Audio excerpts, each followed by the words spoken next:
जय हिंद बच्चों, आप सभी का मेरी हिंदी की कक्षा में स्वागत है।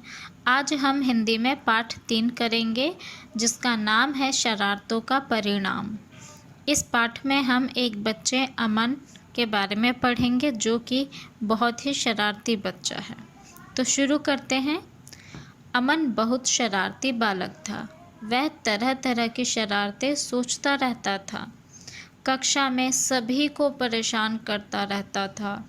घर में कभी दादाजी को तो कभी दादी को तथा कभी माँ को परेशान करता तो कभी दीदी को। एक दिन दादाजी ने उसे समझाया, अमन बेटे, शरारतें करना अच्छा नहीं होता। शरारतों का परिणाम बुरा होता है। जितना ध्यान तुम शरारतों में लगाते हो, यदि उतना ध्यान पढ़ाई में लगाओगे तो कक्षा में प्रथम आ सकते हो। अमन ने दादाजी के बातों को अनसुना कर दिया। वह खेलने चला गया। अब तक क्या पढ़ा कि अमन क्या है, क्लास में भी सबको परेशान करता है, घर में भी दादा दादी दीदी मम्मी पापा सबको परेशान करता है। उसके दादाजी उसे समझाते भी हैं कि शरारत करना अच्छी बात नहीं होती, बुरी बात होती है।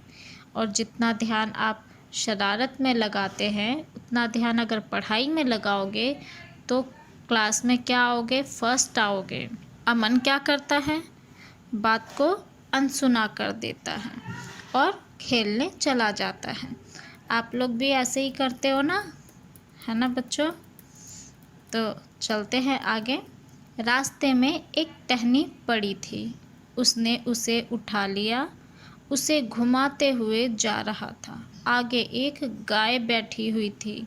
उसने गाय की पीठ पर जोर से टहनी मारी। गाय रंभा कर तेजी से उठकर भागने लगी। अमन तालियां बजा बजा कर हंसने लगा। सामने से आ रही रिक्शा गाय से टकराते टकराते बची। अमन आगे गया। सड़क के किनारे एक कुत्ता बैठा हुआ था। उसने पत्थर उठाकर कुत्ते को दे मारा। कुत्ता दर्द से बिलबिलाता हुआ भागने लगा। अमन कुत्ते को दर्द से तड़प कर भागता देख बहुत खुश हुआ। उसके बाद वह पार्क में पहुंचा। वहां बहुत से बच्चे खेल रहे थे। वह उनके साथ खेलना चाहता था, लेकिन उन्होंने उसे अपने साथ नहीं खिलाया। सब उसकी शरारतों से परेशान थे। वह उदास होकर एक पेड़ के नीचे जाकर बैठ गया। अचानक उसकी निगाह पेड़ पर लगे मधुमक्खियों के छत्ते पर पड़ी। तो बच्चों, आपने देखा कि रास्ते में जब खेलते हुए जा रहा था खेलने के लिए पार्क में, तो अमन ने कितना परेशान किया रास्ते में चलते हुए जानवरों को भी, है ना? वो भी बिना वजह के कभी गाय को मारा, कुत्ते को मारा, है ना? और सबको तकलीफ़ पहुंचाकर वो कितना खुश हो रहा था। पार्क में सब बच्चे खेल रहे थे, है ना? तो क्या है, वो बच्चों के साथ खेलना चाहता था, लेकिन किसी ने उसे अपने साथ नहीं खिलाया। क्यों खिलाया नहीं? क्योंकि वो सबको परेशान करता रहता था, इसलिए कोई भी उसे अपने साथ खिलाना नहीं चाहता था।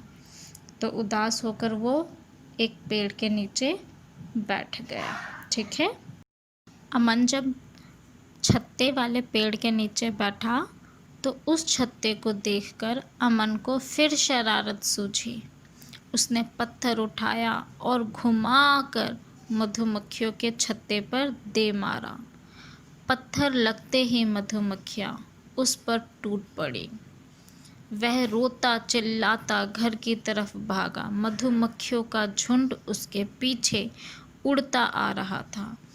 उसे अनेक मधुमक्खियों ने जगह जगह काट लिया। वह घर में घुसा और बेहोश होकर धड़ाम से गिर पड़ा। उसके शरीर में मधुमक्खियों के डंक जगह जगह चुभे हुए थे। इन डंकों से उसके शरीर में विष फैल गया था। घर में कोहराम मच गया। दादाजी उसे अस्पताल ले गए। डॉक्टर ने उसे टीका लगाया। करीब 1 घंटे के बाद उसे होश आया।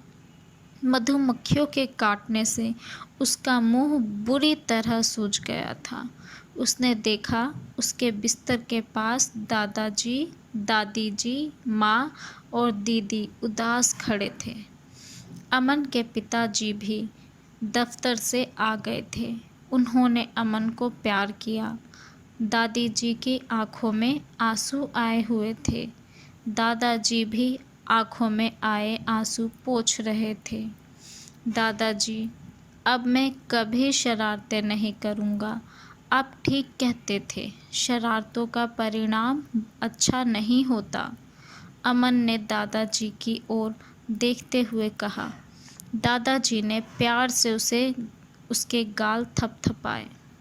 अमन कुछ दिनों में स्वस्थ हो गया। अब वह पूरी तरह बदल चुका था। उसने कभी शरारत न करने का निर्णय ले लिया। तो देखा बच्चों, इसमें क्या हुआ।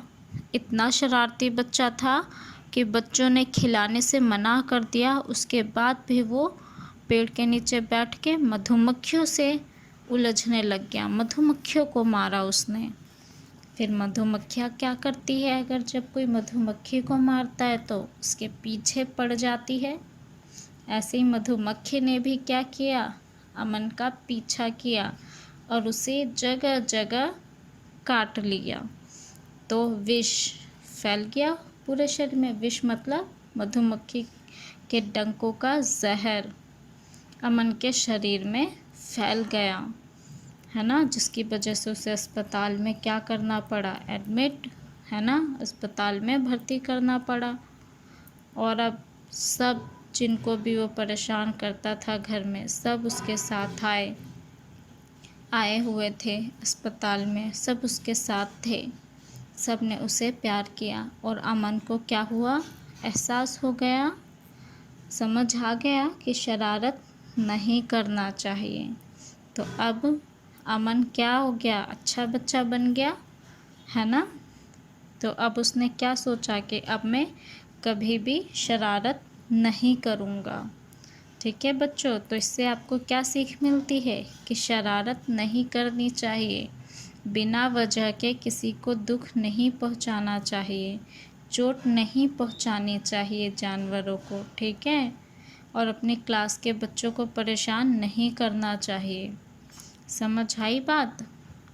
आपको कठिन शब्दों के मीनिंग यहाँ पे दिए हुए हैं। इनको आपको अपनी कॉपी में सुंदर सुंदर लिखना है और इन्हें याद करना है। जय हिंद बच्चों।